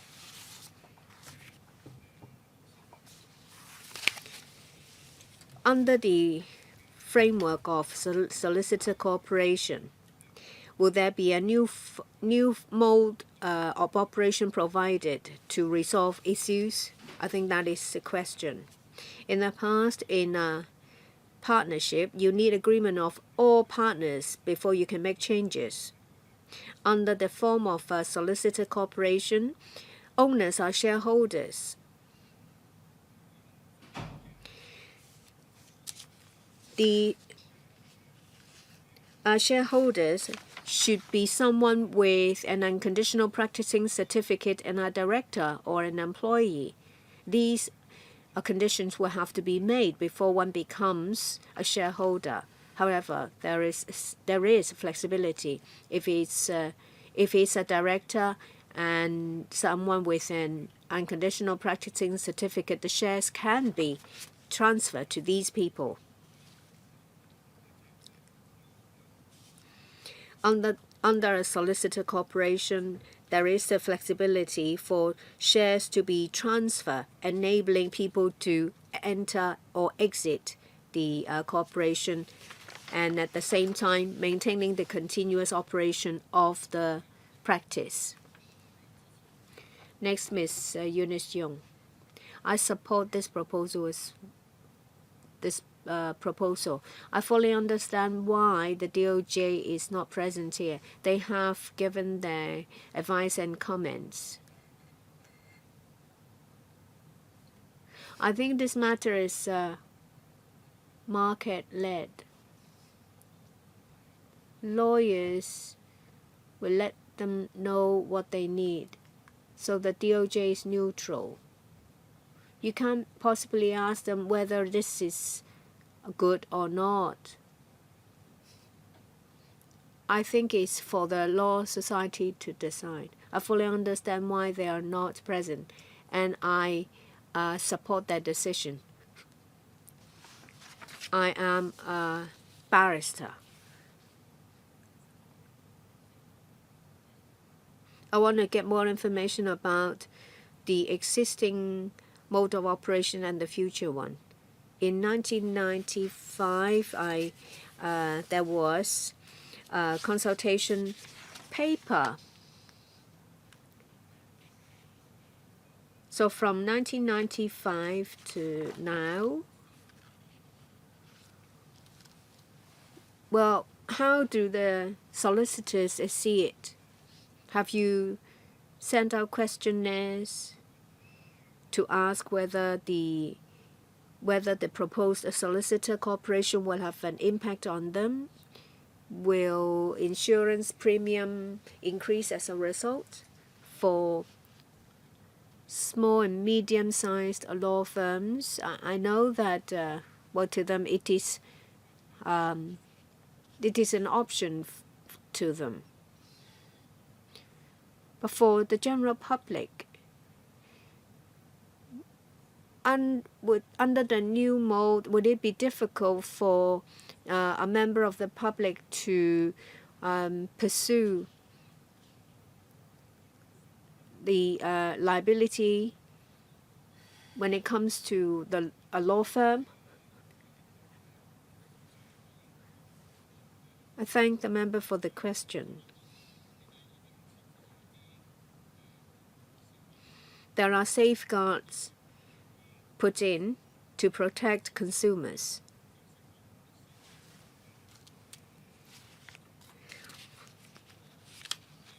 Well, the setting up of a solicitor corporation requires the approval of the law society, and the Articles of Association of the corporation stipulates that the corporation can only engage in activities relating to practicing legal services. And if the 4 Chinese characters of the name should be limited company, and in English it should read limited. And in relation to the solicitor corporation rules, there is a stipulation that there is someone that takes up the role of client matters supervisor that is in charge of following up on client cases. Relevant rules are put in place to provide protection and safeguard to clients. What about insurance? Will insurance premium increase? Would this put pressure on small and medium-sized law firms? Of course, they can choose to run in the same way. Do you have any information as to a possible increase in insurance premiums for solicitor corporation? Well, the current 20 million professional indemnity scheme applies. Well, I want to know about the new arrangements. Would there be an increase in insurance cost? So do they take into account the number of lawyers in the firm? There are a number of factors. Turnover is one of them. I also want to know, there is a change in the mode and change in the name by adding the word limited. To the public, it's no different. Can I put it this way? The chairman's right.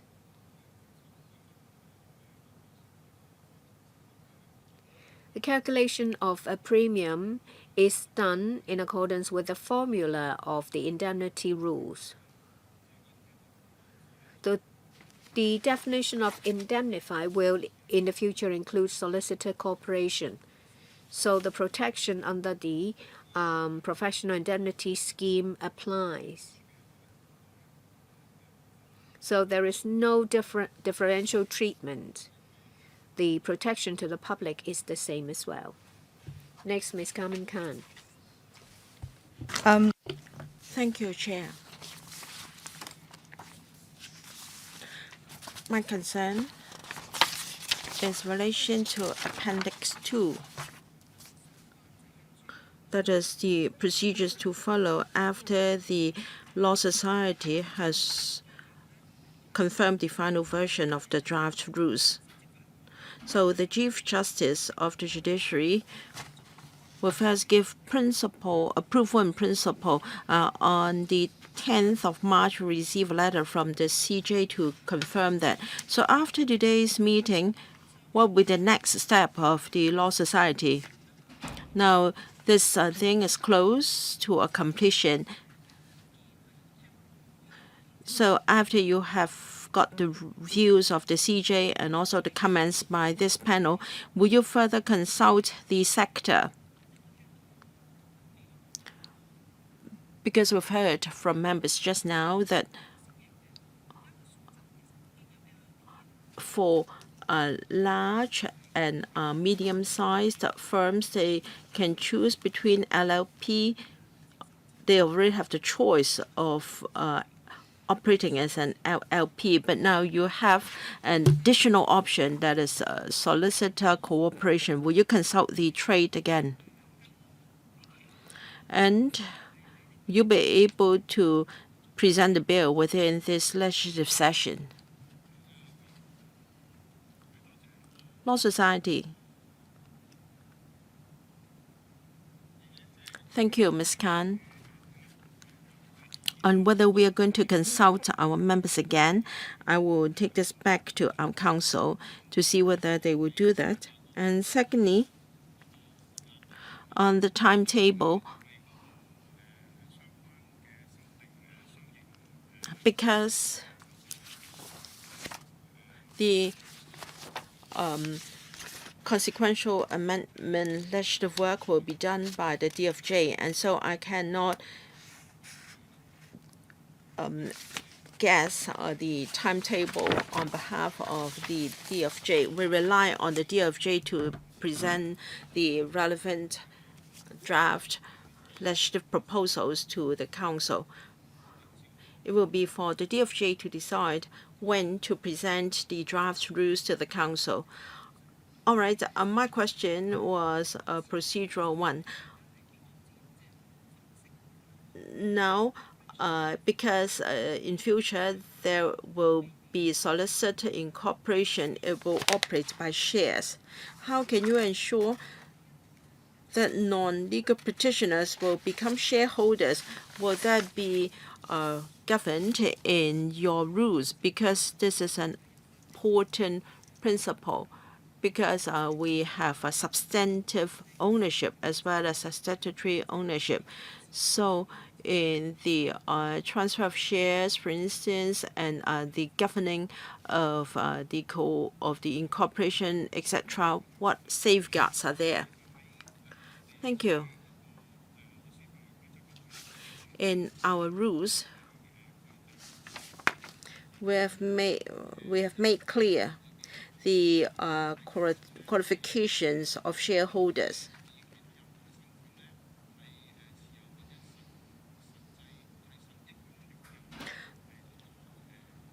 No one can be a substantive shareholder if he is not a solicitor. That will be regulated in our rules. The issue raised by Ms. Khan will be addressed in our rules. Once the rules are presented to the council, members will then know what are our proposals in this regard. But can you let us know what will be the consequence of a breach? Is it a criminal? Is there any criminal liability? Will the rules spell out the consequence of breaching the rules?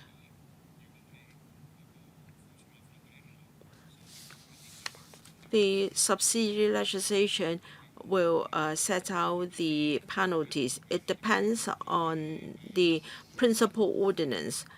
Because I don't have the exact provisions with me, I'm sorry, Ms. Khan, I cannot say definitely what are the consequence of breaching the rules. Can you give us a written reply?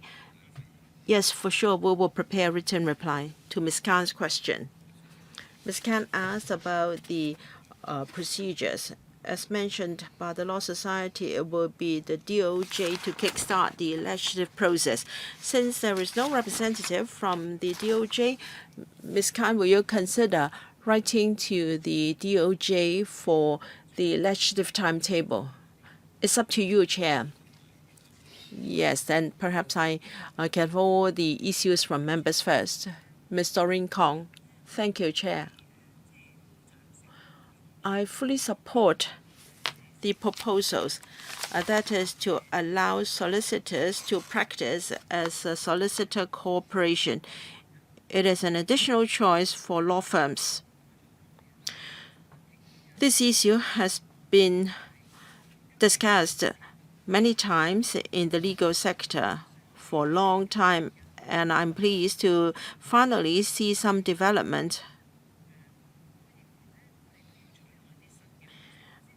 It is the global trend to adopt a new model. In other jurisdictions,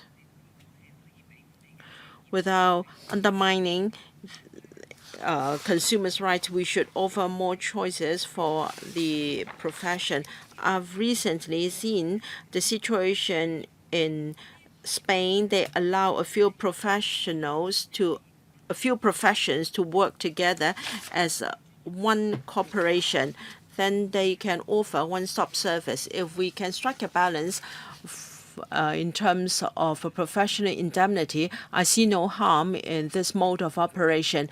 I have no further points to make apart from the one made by Ms. Janice Yong, and that is the question of indemnity and insurance. Now, for small and medium-sized law firms, they have to pay license fees, and every year they also have to pay the professional indemnity insurance, PIS, which is already quite high. And if law firms are required to top up the PIS, I think it's going to be counterproductive, unless you are saying that our consumers are not getting the kind of protection they need. But you must support this point with scientific figure or data. I don't see any evidence as to how consumers' interest has been affected.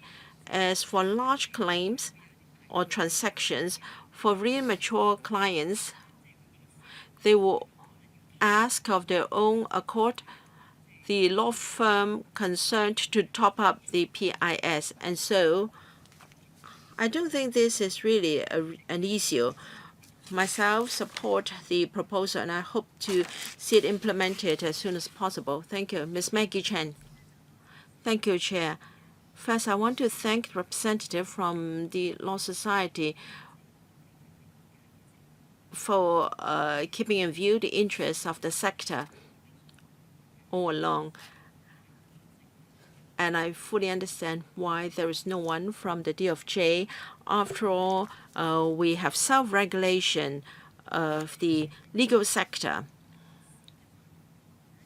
When it comes to solicitor corporation as a mode of operation, the principal ordinance was enacted in 1997, but the provisions have yet to take effect. Now we're fully integrated with the legal sector in the mainland, and it's also a global trend. We have seen changes in the mode of operation of law firms globally. Now law firms can operate in the form of a sole proprietorship or partnership, as a general partnership or limited liability partnership. In future, we can have solicitor corporations as well. Now, I'm not talking about the situation back in 1997. Currently, what are the benefits of this new mode of operation for the sector? Over 89% of our law firms are small and medium-sized. Are we talking just about a change of name? What additional merits do we have? Is it up to law firms to choose the mode of operation, and what are the benefits to the public? Further on, we have a traditional form of operation. We've already got an LLP. If we have, in addition, solicitor corporation, would there be any impact on the operation and demand for manpower on the part of lawyers? If so, will the fees, will the regulation or the regulation costs of Law Society be transferred to its members. The reason why I say this is because I understand that under the relevant legislation, only lawyers or solicitors can be shareholders of Solicitors Corporation. But will shareholders mortgage their shareholding? Will they operate as a trust? This may add to the challenges of oversight on the part of the Law Society. And lastly, because the ordinance was enacted in 1997, after all, we're in 2025 now. I'd like to know whether the Law Society will set up focus group and hold discussions, or will there be a questionnaire inquiry on the part of members? I believe the Law Society will take time to respond to these questions, and I also get my own turn. So I will extend the meeting for 15 minutes first. Law Society. Thank you, Ms. Chen, for your questions. First, whether we should consult members. I will pass this proposal to our council for its consideration.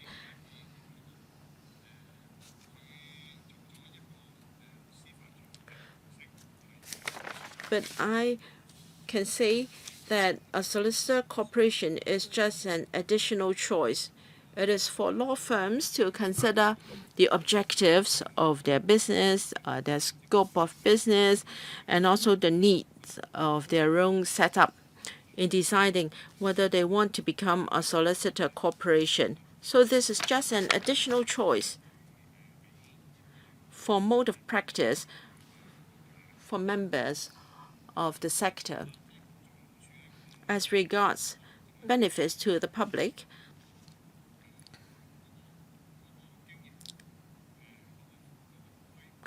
if the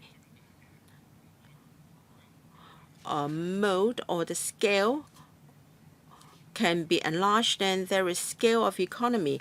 And at the end of the day, the cost will go down and consumers stand to gain.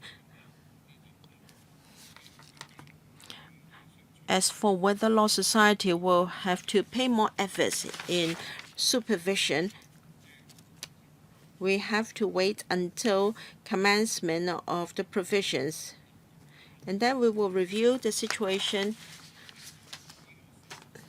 and answers can only be forthcoming by then.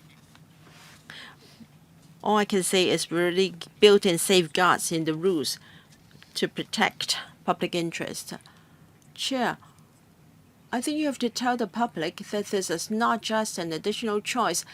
You have to tell the sector what are the pros and cons of this new mode of operation. For law firms with foreign lawyers or just local lawyers, or those operating in the mainland, what are the pros and cons for different law firms? Thank you. We will take this into account.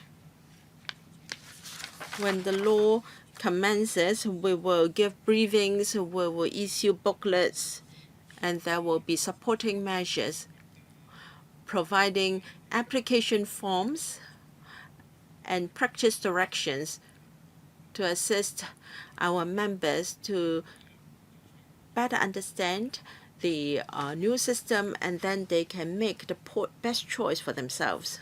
Thank you. Let me sum up members' views. Basically, members support the early legislation for the new mode. Some members express concerns about consumer protection. I understand that Chief Justice has considered that as well. He has given an approval in principle. The Law Society has also answered questions raised by the judiciary. The paperwork is in place. But what I'd like to know is when it will be implemented. I think that you're waiting for the DOJ to introduce legislative amendment. Is that right? Yes, we have provided papers to the DOJ.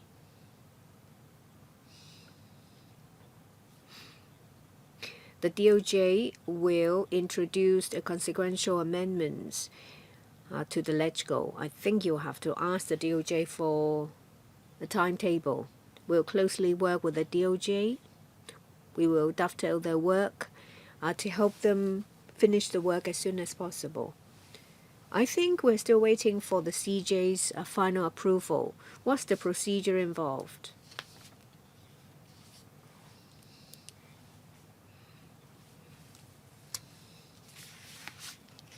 We'll ask the law drafting division to prepare a final version, which will be forwarded to the Chief Justice. If the Chief Justice is happy with the final version, he'll give his final approval. The judiciary has not raised further questions in relation to the approval in principle. Now we're just finishing the formalities. The Chief Justice will receive the final version for final approval from us. Final approval.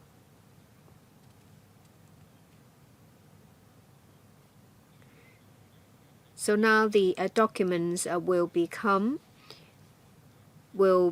translated into legislative amendments for the final approval by the Chief Justice. Yes. We've asked the Law Drafting Division to prepare the draft for the final approval by the Chief Justice. Ms. Carmen Khan.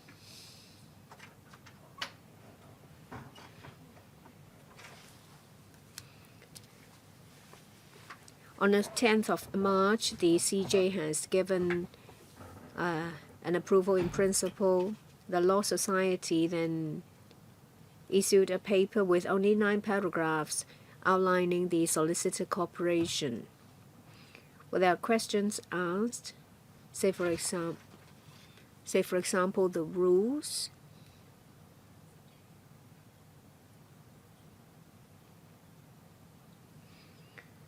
There's been some correspondence with the Chief Justice.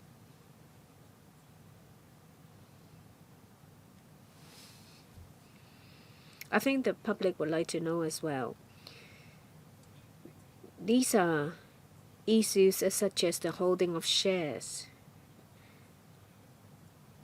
Well, are there safeguards to make sure that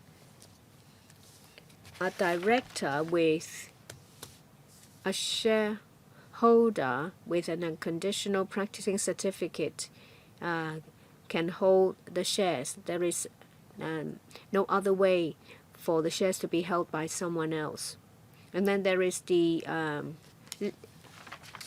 corporation will be of a limited liability. Insurance should definitely not increase, but it may be reduced as well, because I think in a way it's a limited liability entity.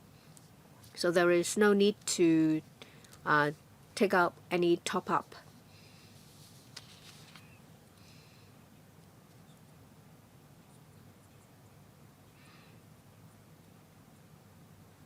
The corporation will be a limited liability. There is another form that is unlimited. And there is also, in addition, a form that is a limited liability. A corporation. Perhaps we can get some answers. Are there any conditions with the approval in principle by the CJ? What is a dialogue?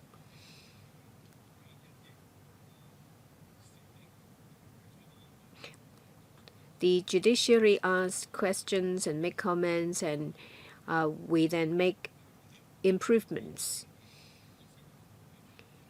Now there is the approval in principle. All substantial issues have been resolved. I think my understanding of Ms. Khan's question is that, well, a corporation should not need an insurance, not even the 20 million. Well, I think you should work with service providers similar to our PIS to see how it's done, or maybe draw reference from the Singaporean practice. You may also turn to other places with a similar mode of operation. So, is it necessary to have the professional indemnity in place? What about the practice of other places?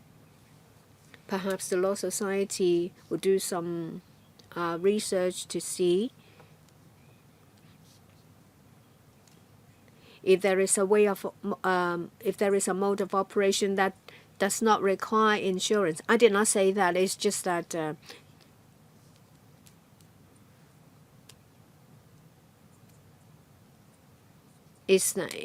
my point is that well, the different parties, including the public, should be able to make an informed decision. Well, will the information about the shareholding be disclosed? Now, in terms of partnership, you know who are the partners, but you don't know how much share they hold in that partnership. Some other members, including myself, asked if there should be another sounding exercise because it's now 2025.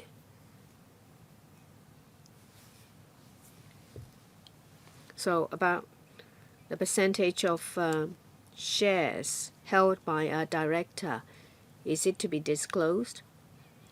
I don't have the specific provisions. It's not our plan to have it today. Perhaps we can get a written reply.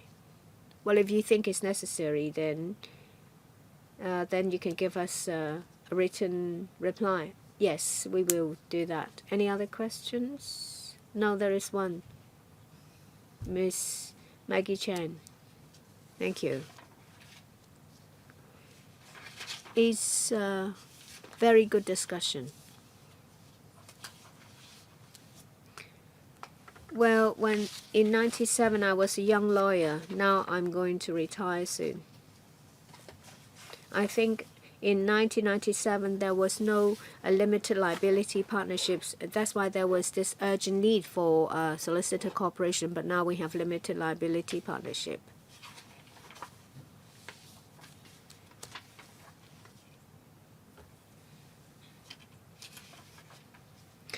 I think there is a need for large-scale consultation of the sector. We have different mode of operation now. Say some work with mainland law firms as well. I'm not talking about the details. I hope that on general principles, maybe we have several more rounds of discussions. We need some more information paper.